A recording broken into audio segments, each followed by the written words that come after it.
Report sent by Dr. Z. Text file received. Video transmission failed. Audio transmission received. Confirmed recipient is 05 in consideration. Playing audio log now. Foundation Internal Dossier. The Foundation is made up of numerous personnel, each one bringing individual skills and abilities to the fore. Outside of the Foundation, there are thousands of people living in and around anomalous communities, and artists, magic users, and extra-dimensional beings are but a few instances of what the Foundation has encountered. The content of this dossier is restricted to Level 4 personnel and above. Foundation doctors and researchers. Dr. Lakshmi Agarwal, a withdrawn and uptight specialist in animal behavior with a mysterious connection to a dangerous Keter class entity. Loyalties to the Foundation are questionable. Romantic entanglement with one of her subjects is likely. Involvement with the Serpent's Hand is suspected. Dr. Charles Anborough, Director of Sites 59 and 117, Keter Containment Specialist, curious and crippled, a nuclear physicist who can't seem to stay away from cataclysmic threats. Fortunately, through an absurd combination of improvisation and miracles, he seems to be the best man for the job. His sad smile and dry humor belie the confused past of a man always searching for answers. I miss you, Dad. He walks in the shadow of a great man throughout his life and to this day, and he is none the wiser. Keeping several ends of the world in check, stopping XK, YK, and ZK events. None of it will ever be enough to satiate his envy, his hatred, his great emptiness from which the tears will never run dry. He will never stop searching for answers, and for the sake of humanity, it is imperative that he finds one. Dr. Django Bridge, Foundation Archivist, quiet but influential, with a touch of both melancholy and whimsy, known to be on a first-name basis with Dr. Bright and has frequently acted as an informal assistant for him. Dr. Jack Bright, Director of Foundation Personnel, somewhat amoral, extremely loyal to the Foundation. May or may not be friendly and or terrifying, but is certainly blunt. Attached to SCP-963 and is therefore immortal, using the body of whatever 963 has last touched. I am not a damn monkey. His relatives and siblings have been associated with the Foundation since time immemorial. His younger brother is SCP-590. And SCP-321 is a sister. At least 2 other relatives work for the Foundation at a high level. Several of Bright's discarded bodies still possessing his personality and knowledge at time of separation from 963 have been put to work on secret Foundation projects. Bright possesses a desire to permanently die that he may not be conscious of. Ironic, for he only became part of 963 because he was not trying to die. Dr. Jeremiah Chimerian, an ethics committee liaison that takes his job only somewhat seriously. He never thought his doctorate in English literature or his minor in philosophy would actually help him stay employed. But the former got him recruited into the Foundation as a researcher, and the latter secured his employment in the long term. He has an unusual interest in puns and the ethical treatment of humanoids. Dr. Alto Clef, a highly adaptable, clever liar. He is a former GOC operative, specializing in reality benders. Also a former file clerk. He has undergone anomalous alterations that provide resistance to reality shifts and prevents his face from being photographed. He has a long and checkered history and a somewhat hidden streak of self-hatred. He is a reformed misogynist. Most rumors about him are exaggerated or off-point. Don't call him genre-savvy or enigmatic. Accept the truth. GOC codename Agent Ukulele prior to defection. He may or may not have had a child with a nature goddess as a teenage boy. The goddess was killed by the GOC, but the daughter became a current SCP object, if this even happened at all. He has been involved in a number of CK-class reality restructuring events and may be able to remember them. He is or is not. He may or may not be a manifestation of the being popularly known as the Devil, despite claims to the contrary. Researcher Jacob Conwell, Anomalous Materials Analyst. He has a master's degree in analytical chemistry and is the current head of the Site-64 AMAT lab. He is frequently called upon, as Conwell has made a name for himself in the Foundation as a hard worker. Initially overeager to please Foundation superiors, a promotion to primary investigator resulted in multiple depressive episodes and insomnia, though these have improved following Conwell's transfer to Site-64 and marriage. Routine psychological evaluations are ongoing. Dr. Kane Pathos Crow. He is a cross-disciplinary wunderkind researcher, specializing particularly in biochemistry and robotics. He is rarely, if ever, seen in public. He may or may not have been permanently transformed into a dog-like body as the result of a particular anomalous event. I don't even want to work on the walker. He ran a number of highly classified cross-testing experiments with the aim of creating useful objects of anomalous origin, notably Project Olympia.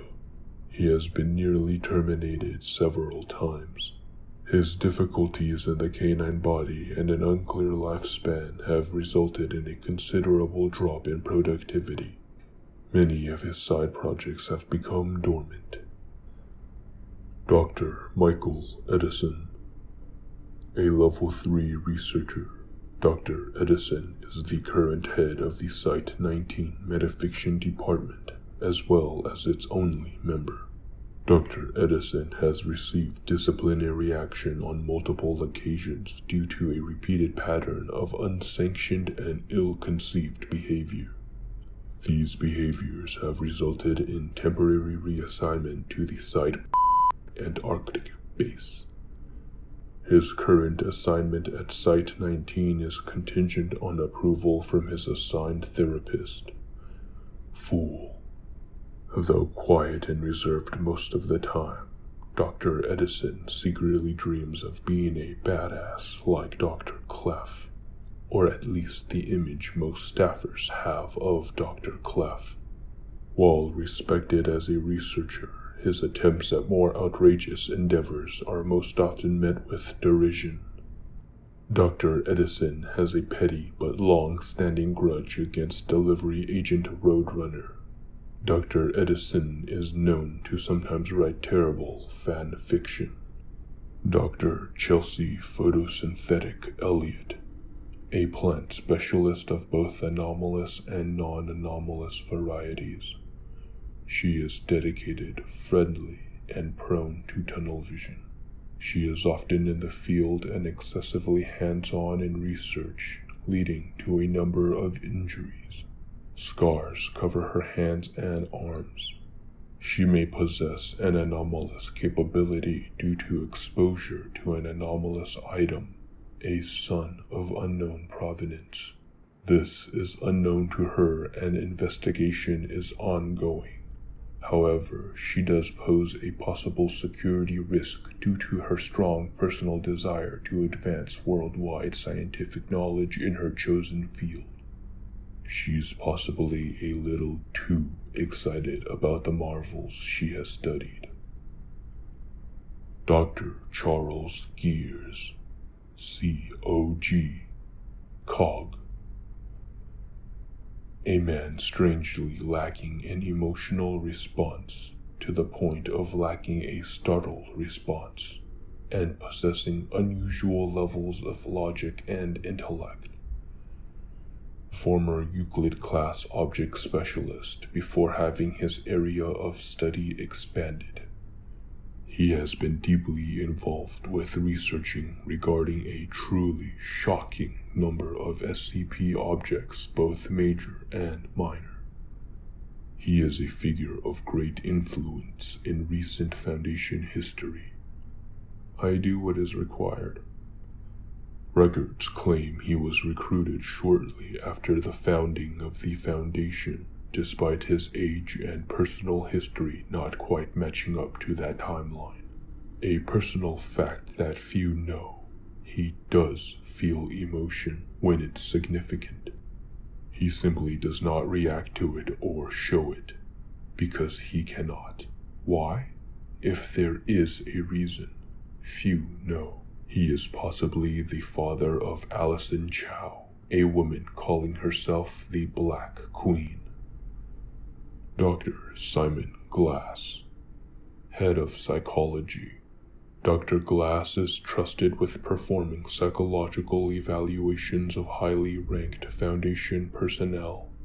He is very empathetic, sometimes considered soft, and that's true for a Foundation researcher, but he is still well trusted. In the course of his interviews, he has gained knowledge of more and more terrible secrets, yet still holds on to both his sanity and empathy. Of course I'm loyal. Dr. Glass has associates linked to a number of groups of interest, including the Chaos Insurgency via a relative and the Serpent's Hand. He feels self-conscious about how higher-ups view him because of this. Dr. Frederick Hayden, neurology specialist. Dr. Hayden is anxious, uncertain, empathic, and focused on logic.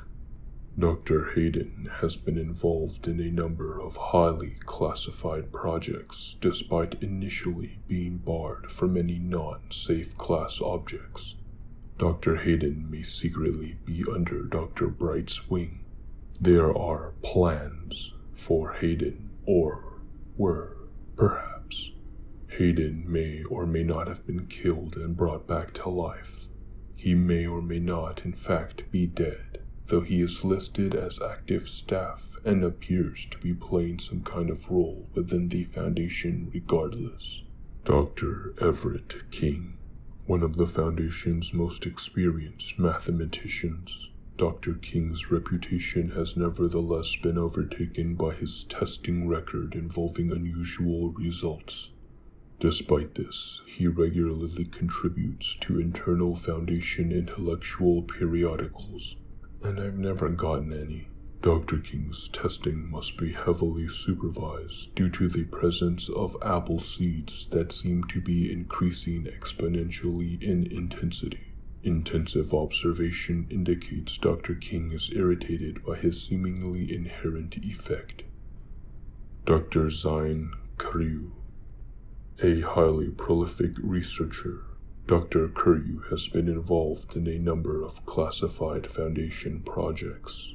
She is obsessive, driven, and often does not eat or sleep in favor of finishing tasks. Dr. Kuryu joined the Foundation before finishing her schooling, although she finished an accelerated Foundation program. She was initially closed off and withdrawn, but opened up due to a latent ambitious streak. She often volunteers to handle new Foundation member intake, hoping to give new members a positive introduction to an often deeply horrifying organization. She has a private flair for poetry.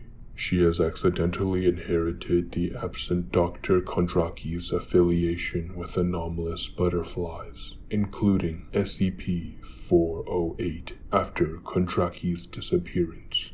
You know that's from a game, right?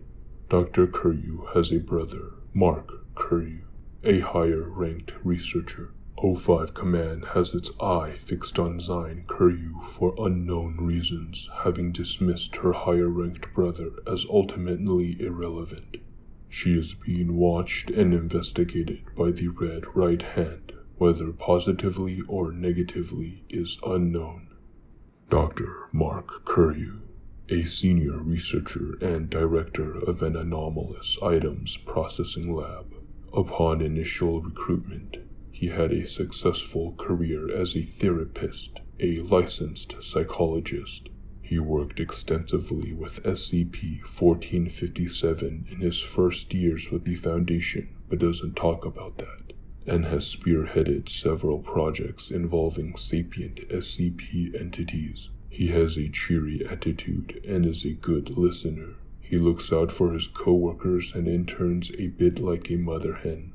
He has a ceramic seahorse and potted bamboo on his desk. Dr. Adam Leeward. Dr. Leeward is an emotionally confused and ethically conflicted humanoid containment specialist from Site-11 and lives in Site-81. He may or may not have made a few mistakes and may or may not have cleaned up a few mistakes. He is not without the standard degree of coldness and personality traits, but with a few, sometimes painful, soft spots. Of course, there always was. He is under watch for abnormal behavior. He is well-intentioned, but not without flaws. Of course, in this field, flaws like these can get you deeper than you ever expected. Dr. Sophia Light. She is a biologist, surgeon, and site director with far, far too many secrets. She is a likable yet frightening person. She is blunt, determined, calculating, and good under pressure. She places effort in remaining friendly and open and emotionally stable. She bears minor facial scarring, and an old injury in her left hand sometimes impairs its functionality. She had somewhat of a traumatic childhood, where her caretakers forced her to learn outdoor survival by leaving her stranded in the African wilderness for days on end. She joined the Foundation after a classified anomalous incident that killed 11 people, including her then fiancé. She is currently or formerly romantically linked with Troy Lament. The rumors that persist of Dr. Light's strangely close involvement with O5 Command are accurate. She seems to have been involved in a number of highly classified reality shifts, including some initiated by the Foundation itself. She is a centrally important figure to the Foundation for a number of extremely secret reasons, some of which she doesn't know, or does not still remember herself. Dr. Samuel M. Lloyd, an English memeticist and part-time HMCL supervisor who shows up all over the place. He likes to keep tabs on whatever's going on, and interacting with anomalies more than is good for him. He is cynical, self-centered, and generally well-meaning but in over his head. He is younger than you'd expect. I never asked for this. He is affected by an anomaly that causes him to die last. Word on the street is that something may be keeping him safe. Dr. Everett Mann, an unconventional medical researcher with few scruples and a specialty in unusual forms of surgery. He is jokingly referred to as a mad scientist, sometimes not so jokingly. He objects to the term mad scientist, claiming that mad doctor would be more accurate, and further that the difference should be plain to anyone with a proper academic background to speak of. Dr. Mann is easily willing to do monstrous things in the name of research and possesses a dramatic mustache. Due to his upbringing, his cultural and popular knowledges are woefully out of date, leading to anachronistic and ridiculous situations. It's dreadfully fascinating. He came to Foundation attention via the uncle who raised him, a person of interest to the Foundation due to anomalous research. He is considered a potential danger to the Foundation under certain predicted future circumstances. Dr. Jamie Marlowe, an average researcher specializing in space-time, extra-dimensional, and visual, spatial, and cognitohazardous anomalies. He has previously been described as painfully average. Notable more for minor interpersonal incidents and inappropriate outbursts when under stress. Marlowe's profile has slightly increased due to apparent unexplained connections to unrelated anomalous events which only appear to have increased in frequency. Dr. Riven Mercer, a veterinary-focused researcher and second-in-command of Curyu Labs. Dr. Mercer handles personnel allocation for incoming anomalous item caches and often goes on outside assignments. Dr. Mercer is good with animals and owns a grumpy bearded dragon lizard who lives in the lab. Technical Researcher David Rosen, a technical advisor and researcher. He is responsible for ensuring the continued functionality of Site-19's technical infrastructure. Rosen is known for being acerbic and marginally accident-prone. He also manages the facility's technical department very well and is widely seen as a thrifty leader. Rosen actually knows very little about some of the more modern systems he is maintaining, but has been able to bluff his way past that by delegating individuals more qualified than he to work on them. Dr. Catherine Sinclair. She is the acting head and one of only 2 members of the Occult Studies and Thaumatology Division at Site 87 in Sloth's Pit, Wisconsin.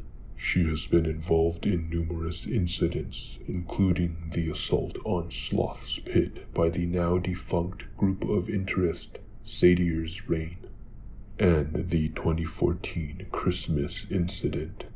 She has burn scarring on her forearms from a botched flame ritual. Dr. Sinclair performed her first spell at the age of 17, accidentally setting fire to her notebook by drawing a hermetic circle and infusing it with some latent magical talent she possessed. In college, she got involved with a more violent sect of the Serpent's Hand, and after seeing they were willing to sacrifice humans, which could lead to very violent thaumaturgical consequences, she practically ran to the Foundation. Any rumors about her hobbies and personal life are lies and slander. Dr. Johannes Sorts, a mimetic specialist and field researcher with a doctorate in art history. He is Caucasian, late 30s, unshaven with graying brown hair, and slightly overweight. He usually wears a gray cap. Dr. Sorts is obsessive, cowardly, and paranoid in mundane situations, but solid and focused when presented with mimetic or information-based hazards.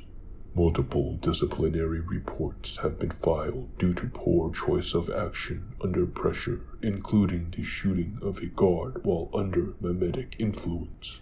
Dr. Sorts is currently under psychiatric evaluation and restricted to safer projects. Dr. Sorts has influenced far more of the Foundation's fundamental doctrines than anyone is willing to admit. He is under constant supervision due to several attempts to breach internal security on objects outside of his jurisdiction. Dr. Thaddeus Sank, a presently low-level but extremely significant Foundation researcher. Dr. Sank specializes in temporal anomalies. While somewhat arrogant and long-winded, Dr. Sank is considered an up-and-coming genius. Dr. Sank has extensive involvement in major Thaumiel projects, notably SCP-2000. Foundation Agents. Agent Green. Real name classified. Originally a GOC operative responsible for the assassination of reality benders, Agent Green became involved with a reality bender creating anomalous art, working with Agent Navarro. Agent Green has since become an art specialist, leading investigations and acting as an advisor to other teams.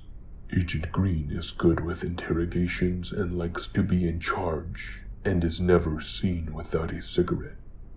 Agent Troy Lament. A containment and recovery specialist, Agent Lament is a protege of Dr. Gears after Iceberg's suicide. He is deeply scarred due to his experiences at the Foundation. Agent Lament is currently or formerly romantically linked with Dr. Sophia Light.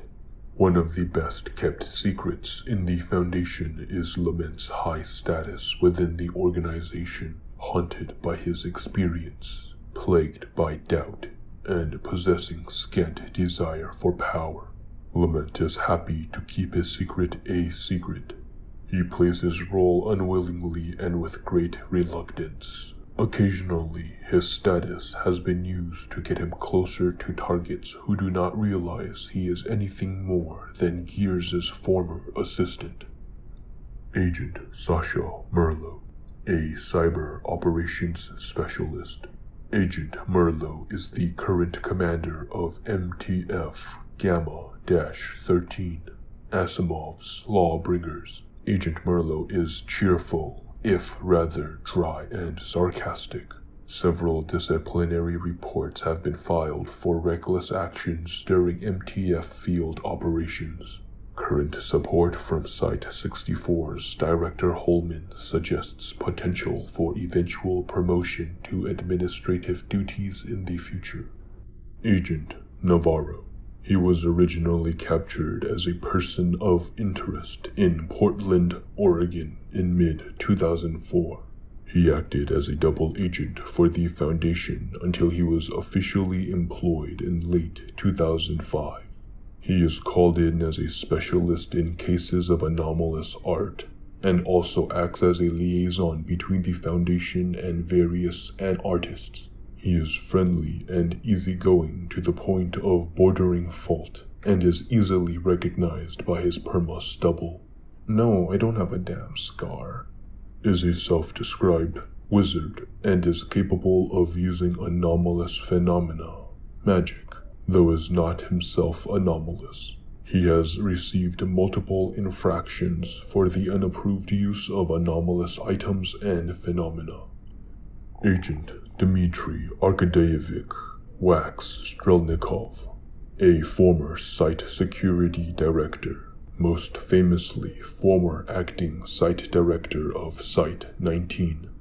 Agent Strelnikov was the former leader of now disbanded MTF Red Dawn.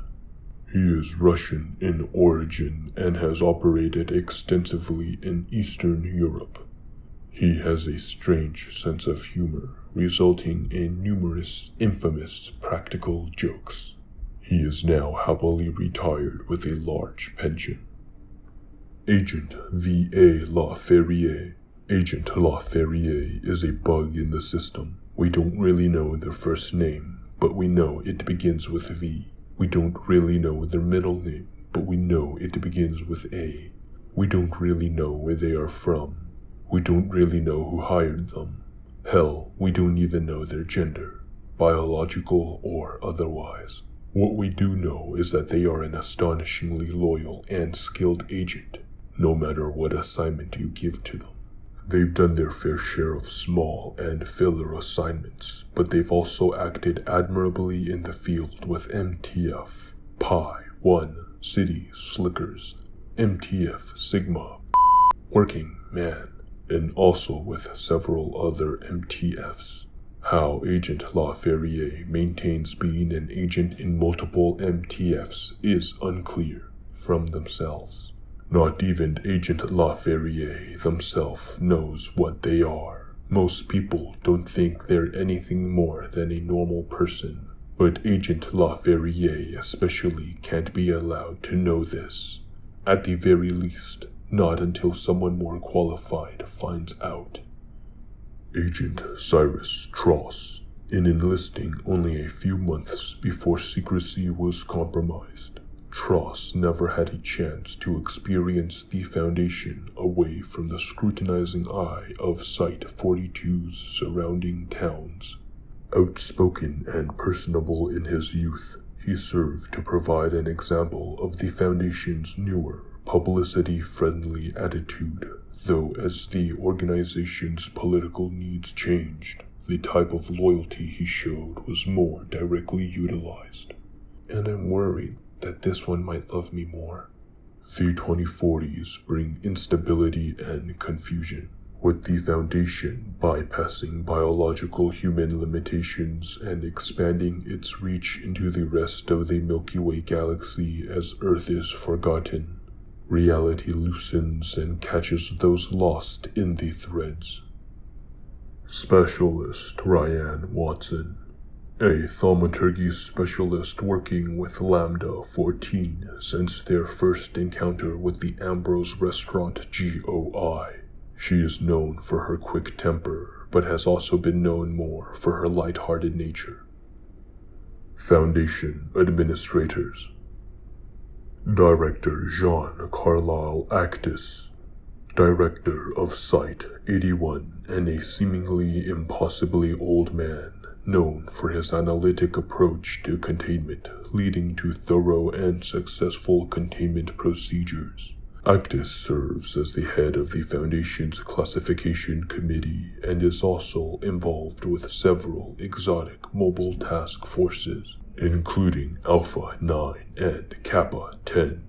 They say he died when he was in his 30s, complications from leukemia, something he picked up shortly after the way. I've heard that an overseer reached in and pulled his soul out from the void, pushed it back into his body, and set him in motion again. Too much work to do, Carlisle, they told him. Death can't have you yet. He'll disappear for weeks at a time, always coming back looking a little less like himself. Medicine, I'm sure. Something they're pumping in him to keep him alive, keep him working. Only a matter of time before his body gives out, right? A man can't live forever, right? Or maybe he can. Won't you spare me over till another year? Director Shirley Gillespie and Dr. Ralph Roget. Director Shirley Gillespie is a part of the oldest guard in the Foundation, having held a directorship in Site-77 for over 50 years. Site-77 is a storage facility now disguised as an Amazon.com shipping center. Although constantly rumored to be retiring, she still exerts influence, sometimes through her grandson, Dr. Ralph Roget. Dr. Roget was relegated to clerical work for the better part of a decade before proving himself to his grandmother. Through her influence, unbeknownst to him, he was placed at the center of a classified team assigned to research a large number of lower priority SCP objects, a position in which he was particularly effective. Through this and through his connection to Director Gillespie, Dr. Roget has gained a significant degree of influence in the years following, despite a reputation for childishness, and has almost accidentally become a controversial figure. Director Maria Jones, Director of Records and Information Security Administration, RAISA. Powerful and isolated, Director Jones ultimately controls much of the ebb and flow of information across the Foundation, both inside and between facilities. She has few friends but is loyal to those few she has. Everyone knows her name as a matter of course, but few people know her. Dr. Tilda D. Moose, the current Site Director of Site 19 and Co-Director of Site 17, having inherited the position from a string of previous directors. She is stern, anxious, and mildly obsessive. She can become overly passionate once something gets her going and is considered to have an outsized degree of influence given her relatively short official length of tenure with the Foundation, under a decade. Some of Site 19's bureaucracy sees her as a figurehead, whether accurately or not. Dr. Moose is a specialist on K-class scenario research. She advises on thaumatological anomalies. Her Type Blue status is kept largely secret to stave off controversy. She is considered a risk factor due to her past association with the Serpent's Hand, a self-inflicted brain injury of non-amnestic memory alteration, and the stresses of her current position. She is subject to active O5 monitoring and is associated with Agent Troy Lament on a number of classified projects, much to Lament's chagrin. Director Ruslav Diaghilev. Director Diaghilev has been involved with the Foundation for an unknown period of time, but currently heads the Alchemy Department from Site 127. Director Diaghilev is the resident expert on alchemical phenomena and has assisted in the containment of several alchemic SCP objects. Additionally, any and all alchemic creatures fall under his purview, though outside consultants may be required from time to time. Director Diaghilev is the primary contact and educator for Foundation alchemists on staff. Any and all requests for consultation can be directed to his office. Additionally, Director Diaghilev is assigned a personal MTF for the assistance in recovery of significant alchemic objects. Director Diaghilev has special dispensation for the classification and redaction of alchemic objects. Requests for the full details of Director Diaghilev's personnel file are restricted to A6 clearance only. Information will be granted on a need-to-know basis. Any and all rumors of Director Diaghilev's involvement in SCP-001 are grossly exaggerated, and spreading of these rumors will constitute disciplinary action. Person of Interest: Vincent Anderson. Highly intelligent, cybernetically augmented, and a skilled thaumaturgist. Vincent Anderson is the founder and CEO of the Anderson Robotics Group of Interest. Most of Anderson's interactions with the Foundation have been in retaliation to Foundation efforts to contain his operation, including multiple security breaches and impersonation of Foundation personnel by Saker androids. Anderson currently maintains strong business ties with MC&D and has numerous supporters within the Maxwellist Church. Chaz Ambrose, owner and occasional chef of the Ambrose Restaurant Group of Interest, rumored to be far more moral than initially suspected. Adrian Bodden, a solitary anomalous artist of minor repute. Bodden's status is unknown following the events of the Greenwich incident, with which he was tangentially involved. He is currently believed to be in hiding, detained, or deceased. Regardless, Bodden is not believed to pose a threat to Foundation interests. Alexei Belatroy, Father Anvil, Roach, contained at Site 17 as SCP-2273 in most observed reality constructs, classified as a Type C sapient anomaly. Alexei Belatroy has been compliant and cooperative with the Foundation in baseline reality and most observed derivatives. He is fluent in Russian and German and has excelled in his English lessons. Alexei is believed to be of extra-universal origins and claims to have a military background. Mr. Belatroy has a general aversion to violence.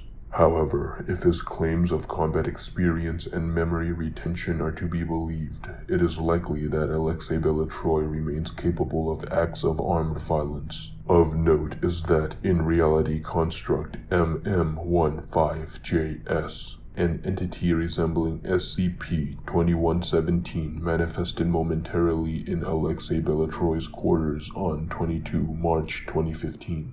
Upon demanifesting, Alexei Belatroy was no longer present in the cell. This event coincided with a mass containment breach within this reality construct. Contact with this reality construct was lost soon after.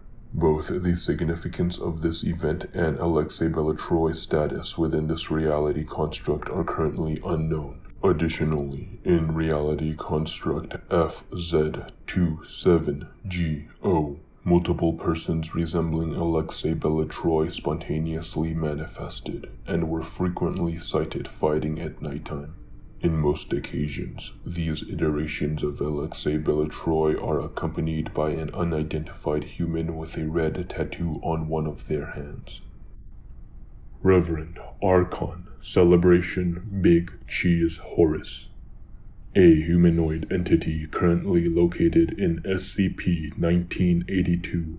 Reverend Horus acts in a similar manner to Southern Baptist preachers, but is heavily implied from their sermons to be of Fifthist faith. Evidence from other anomalies suggests that their influence is not limited to SCP-1982, though there is no physical evidence of this. Likewise, their status as a human is unconfirmed. Allison Chow, the Black Queen.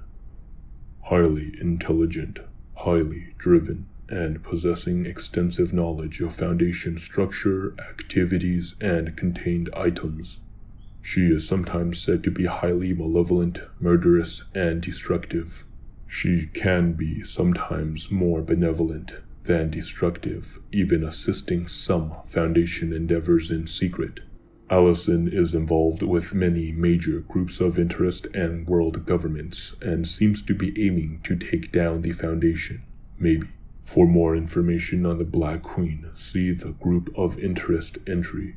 Allison Chow is possibly the daughter of Dr. Charles Gears and Liane Zhu Chow, prior to Gears' abandonment of the family and recruitment by the SCP Foundation. She is possibly LS of the Serpent's Hand. She may be in contact with a number of parallel universe versions of herself, cooperating to the point of collaborating on a cross-universal database, though rarely interfering in each other's universes except in special circumstances. Or perhaps this is all an invention, smoke and mirrors to further the Black Queen's legend. Perhaps. A kind man. This is not an entry. It is a hole where someone has passed through on their journey as they seek a story that they love enough to stay with till the end. Their footsteps can still be felt, impressed into the pages. Lord Blackwood, a gentleman explorer turned sea slug, known for his Munchausen tales of adventure and daring do in exotic lands. Though his exploits are almost certainly false and do not match recorded history, they have been corroborated to some extent by a startling number of sources. Some accounts indicate his adventuring society may have had ties to the post-war Foundation.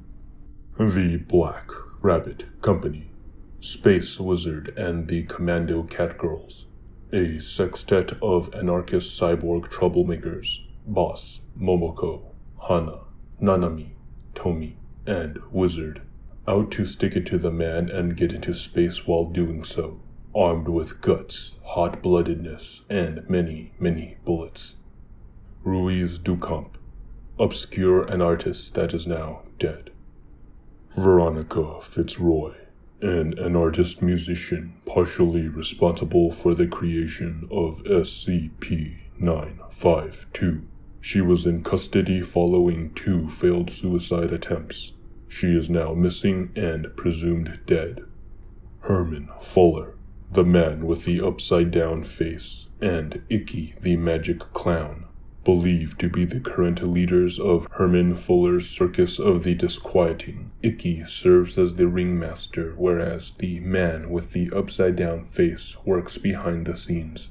Icky is believed to be one of many ontokinetic humanoids employed as clowns by the circus, though investigations have led the Foundation to believe she was originally a non-anomalous girl named Veronica Mason. She is often accompanied by her stage assistant and lover, Lil Lollipop, another ontokinetic humanoid. Lollipop's affiliation with the ringmaster appears to have granted her a privileged status in the circus as well. To date, the Foundation has been unable to confirm any information regarding the man with the upside-down face, including whether or not his face is actually upside down. L.S. One of the more radical leaders of the Serpent's Hand, known for never being seen. L.S.'s followers receive letters, books, artifacts, and other gifts from their mysterious leader, but no one can quite remember what L.S. looks like, though some swear they have met him or her or them. L.S. possesses a talent for seriously breaching Foundation security and has never been witnessed or captured. Trust me, he may be fictional, but a code word used by hand members to identify friendlies standing for lease signatory. If not fictional, L.S. is certainly under the effects of SCP-268. L.S. may or may not be Allison Chow, aka the Black Queen, and the letters may stand for Little Sister. Other reports claim both are true. Other reported possibilities for the meaning of L.S. include Lonely Serpent, Last Saint, Lost Sinner, and Loki Scarlip.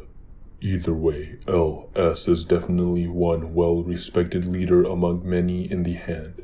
L.S. is, however, unique in their focus on targeting the SCP Foundation. Other Hand leaders tend to primarily target the Global Occult Coalition as their first priority, with the Foundation coming second.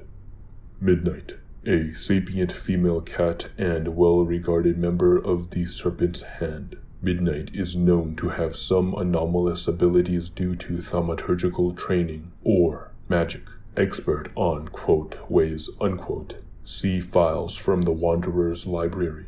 Meow. A former research project by Global Occult Coalition scholars found that Midnight was a familiar for a retired Magus. Midnight's master died under unusual circumstances, and research is currently suppressed by unknown parties. Mr. Marshall, Mr. Carter, and Mr. or Miss Dark, the leaders of Marshall, Carter, and Dark. Little information is known on any of the members. Reports on Marshall and Carter have been wildly inconsistent. A number of reports characterize Carter as wheelchair-bound and presenting Marshall as younger. These reports are contradicted completely by other sources saying exactly the opposite. For more information on Marshall, Carter, and Dark, see the Group of Interest entry. And Dark. The reports on Carter that claim he is wheelchair-bound also claim that he is using anomalous life extension, apparently feeding off a bagged and drugged but still aware human attached to the back of his wheelchair. This may or may not be a lurid rumor. Reports on Dark fall into 3 categories. The first category presents Dark as being a role filled by multiple people of all genders, but possibly originally and currently male, over the last few centuries. The second category presents Dark as a single, semi-immortal sapient entity, humanoid in nature if not always in form, able to change bodies and gender to suit current purposes. A third category presents both as true. It seems that Marshall and Carter do not themselves fully understand Dark either, and while they handle most operations, Dark has more ultimate control over MC and D than they do. Regardless, it is certain that Dark predates Marshall and Carter significantly. Curiously, it seems that Dark may be less malevolent than MC and D itself. Whoever they are, their morality seems highly situational, though they are extremely capable of monstrous acts above and beyond the capabilities of their organization. Saturn Deer. Saturn Deer is a serial reincarnator and oftentimes false prophet. Deer possesses vaguely understood abilities to control written texts, abilities which are directly connected to his hugely overblown ego. His motivation is either to scam someone, to humiliate someone, or both. The Serpent's Nest. A small group of Serpent's Hand leaders. No names have been discovered, but figures that have repeatedly been reported include a bipedal female bull moose, a patchwork man, a satyr, and the Silver Woman, always accompanied by a varying cast of other hand members. Baron Lowen Soberisher, a wealthy Lithuanian baron who has been extremely helpful to local Foundation assets. He has been instrumental in retrieving a number of significant SCP items, including a number located continents away. Are you listening? The Baron has been accidentally exposed to a large number of anomalies and has therefore become psychologically unstable. Foundation personnel are instructed to indulge him to ensure continued cooperation. Sylvain, a bird mage in training. He uses Alie as a courtesy surname when prompted. Allegedly, his family name is something that only birds can pronounce correctly. Sylvain is noted to have lots of random friends who live in the forest. A Serpent's Hand affiliate and Wanderer's Library associate, Sylvain occasionally interferes with Foundation agents. Kenneth Spencer and Robin Thorne, a pair of UIU agents assigned to 3 Portlands. Both agents and their investigations are of continuing interest to the Foundation. They have collaborated with the Foundation on several occasions, including playing an instrumental role in the joint Foundation/UIU raid of Anderson Robotics World Headquarters. Additionally, both agents are members of Joint Task Force Delta 3, Organic Free Trade, with Agent Spencer assuming command of the task force during operations in 3 Portlands. Agent Thorne is a natural thaumaturge of moderate ability with extensive occult training. Agent Spencer is believed to be non-anomalous, but has significant experience in paranormal affairs. Both agents make extensive use of paratechnology and occult devices in the field, employing a number of custom items in addition to their standard issue UIU equipment. They should both be considered roughly equal to a Foundation agent in terms of capability and effectiveness. Dr. S. Vang. Dr. Vang specializes in memetics and by all accounts was an excellent researcher, despite a poor memory and poor social skills. Dr. Vang defected from the Foundation and is currently considered missing and dangerous. Tim Wilson, a Southern animal caretaker and founder of a wildlife solutions company based in Oregon. Tim Wilson is primarily on the side of the protection of normalcy and is responsible for some safe and Euclid-class animal objects based in Oregon. Dr. Isabel Helga Anastasia Parvati Wondertainment V, Ph.D., a young woman of considerable creative potency. Dr. V is not an ordinary toy maker by any stretch of the imagination. She is always accompanied by her ever-unflappable assistant, Emma Azelthrop Brown, and her pet corgis, Jeremy. Her connection to the Little Mister series is indirect, detoured through an older bearer of the Wondertainment name. She is but one of many to bear the moniker. Agent Priscilla Locke. alleged to be a Foundation agent of an alternate timeline. A transgender high school student matching the description of Agent Locke was reported missing in 1996. Her remains were recovered and identified by former MCF director and sibling Rhiannon Locke. Miss Locke claimed no knowledge of recent sightings of Priscilla Locke or her alleged involvement with the Mana Charitable Foundation. Quote, Agent Locke, unquote, may or may not be in possession of Foundation property and an as of yet unrecovered anomalous object referred to as Anabasis.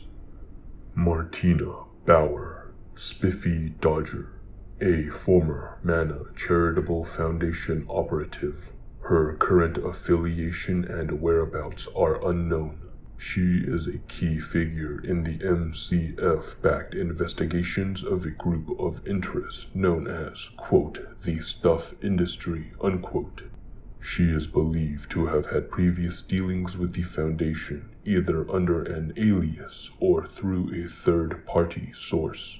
She is described variously as being tall, short, red-haired, blue-haired, blonde, beautiful, and variously missing an eye, nose, or teeth. She is believed to suffer from asthma and or frequent panic attacks. The only certainties are that she is narcissistic and insufferably annoying and always manages to avoid getting arrested.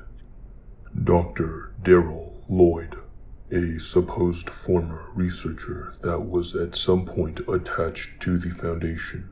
There are conflicting documents as to what positions he worked in, and to date, paperwork has been found that associates him with the Memetics Department and the Anomalous Items Office, as well as the Department of Para-Archaeology. Supposedly, he has died, but this information is conflicting as well.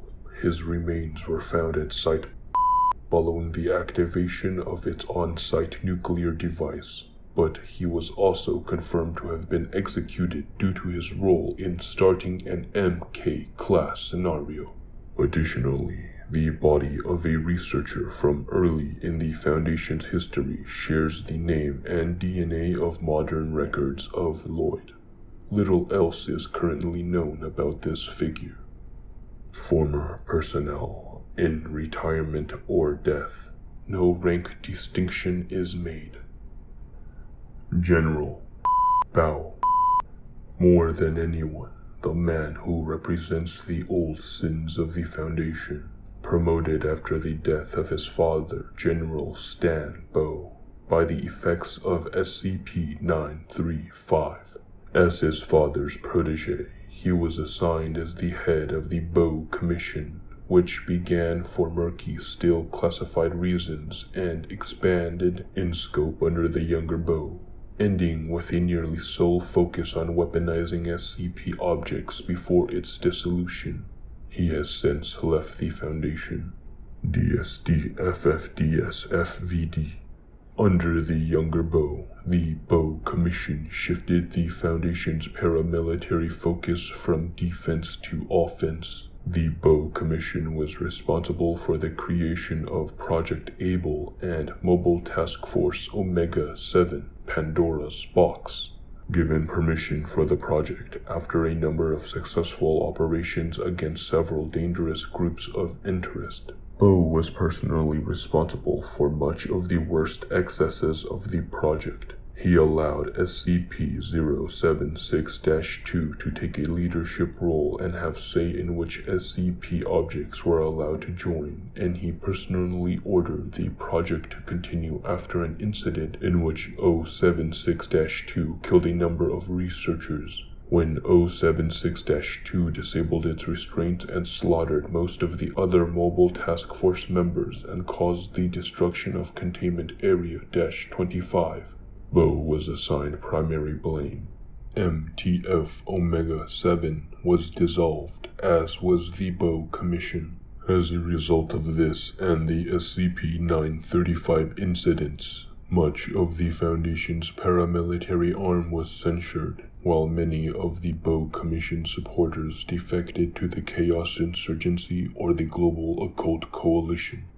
Agent Jack Poor Yorick Dawkins, generally referred to as Yorick, known for his murky past and harsh, incisive attitude, a former protege of Dr. Bright, but is now vanished. He may or may not have been executed by the Foundation. He may simply be working under deep cover.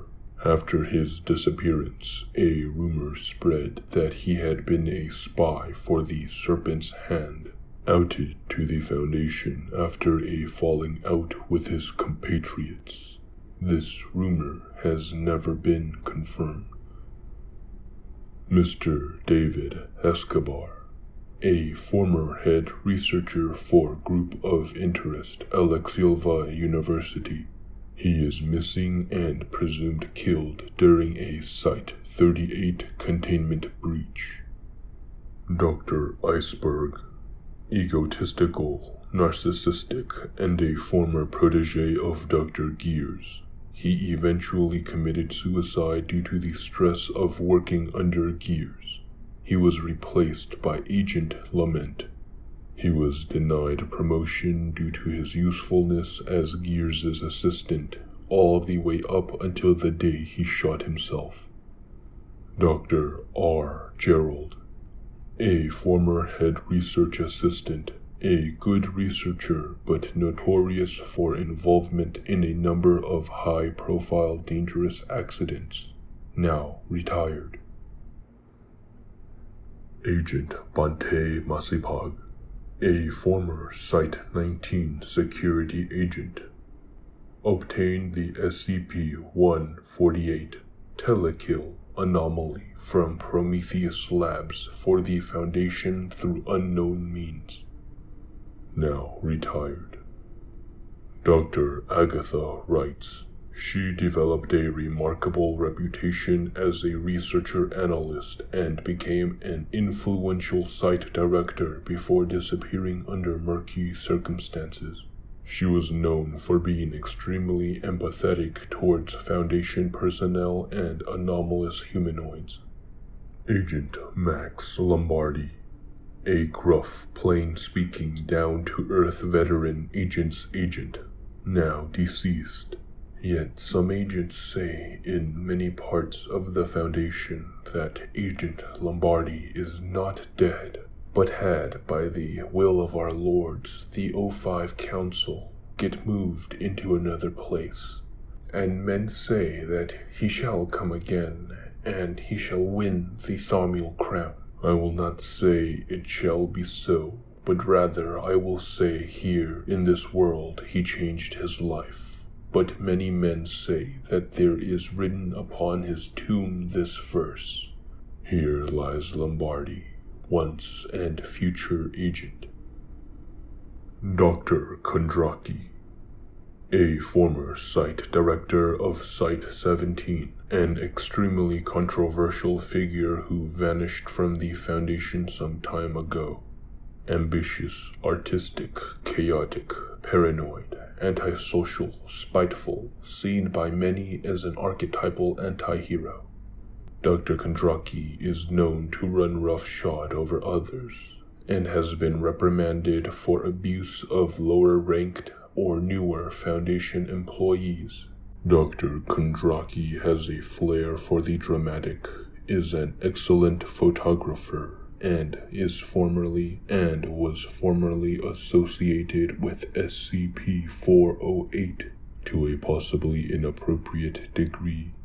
He grew rivals on trees and is most famously a former rival of Dr. Alto Clef. They just happen to be orders from me. Extensively researched SCP weaponization for now shuttered programs. Likely gone on the run from the Foundation, is possibly dead. He may have been executed by O5 order by Dr. Gears. Rumors of execution by Dr. Clef per O5 order are certainly untrue, almost certainly. He may still be alive and working for the Foundation under deep cover. Researcher James Martin Talleyrand, a loyal Level 3 researcher noted for his work with Keter-class objects. He is extremely loyal to the Foundation, his family, and to his former boyfriend. He died in mysterious circumstances, preventing a containment breach, the details of which are a mystery throughout the Foundation. I am sick of you. There are conflicting theories as to the nature and eventual fate of Talleyrand. The official record is they died. Some say they made it back alive but were changed. Some say they broke through somewhere after facing a god. We are even still uncertain if Talleyrand is James Martin or Jesse Ari. They are a blur, a toughness unmatched by even the best of us, an enigma and a fighter. They cannot and will always die in the dark, surrounded by light. O5 Command and the Administrator. O5 Command. 13 people who have ultimate control over the Foundation. They are unusual personalities with way too much power. They do not and cannot come into contact with any anomalous entities. Mostly everyone is afraid of them. They know absolutely everything there is to know about the Foundation and its activities. They rarely intervene in the containment of SCPs, except when they do. They have their own mobile task force, the Red Right Hand.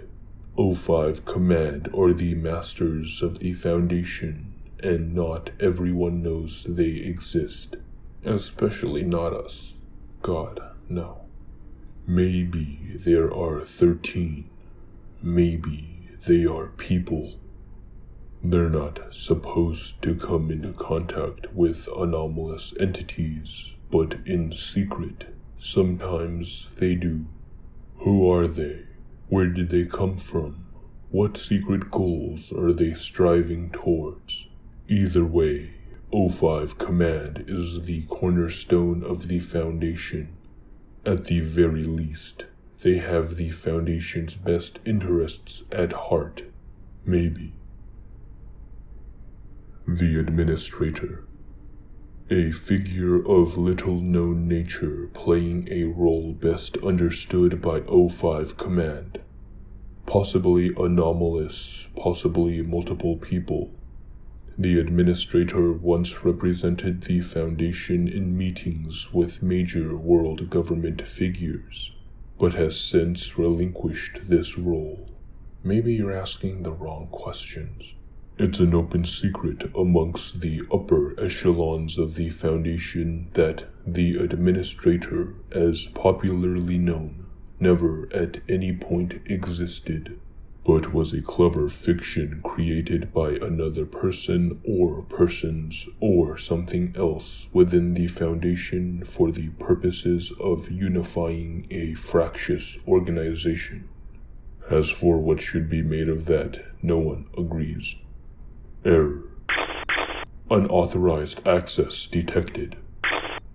You know why you're here. They were never going to give you the whole story. Half of the truth can fool most people, most of the time. They'll give you just enough that you don't keep looking, especially when it comes to the people with the most to hide. If you'd like more than stale breadcrumbs, keep reading. Your friend, the Black Queen. Doctor's note. I am slightly disappointed I'm not on this list, and neither are some of my compatriots. I guess this is only a dossier of the more important or well-known doctors. You would at least expect Miller to be there, but I guess he technically doesn't exist. I apologize for the delay on this report. There were some unexpected complications at my site. There was a mild containment breach that resulted in worldwide impact, and unfortunately, we are still in the midst of recovery, so these reports may be delayed. Given the length of these reports and the other assignments I have, I must decide which is more important, preventing further containment breaches, or creating these reports that so few of my fellow researchers bother listening to. I mean no disrespect, O5. It just feels like I could be better employed on other tasks rather than this one. However, I will continue these reports as per your request. I simply hope there will be a push towards getting more researchers to watch these. Best, Dr. Z.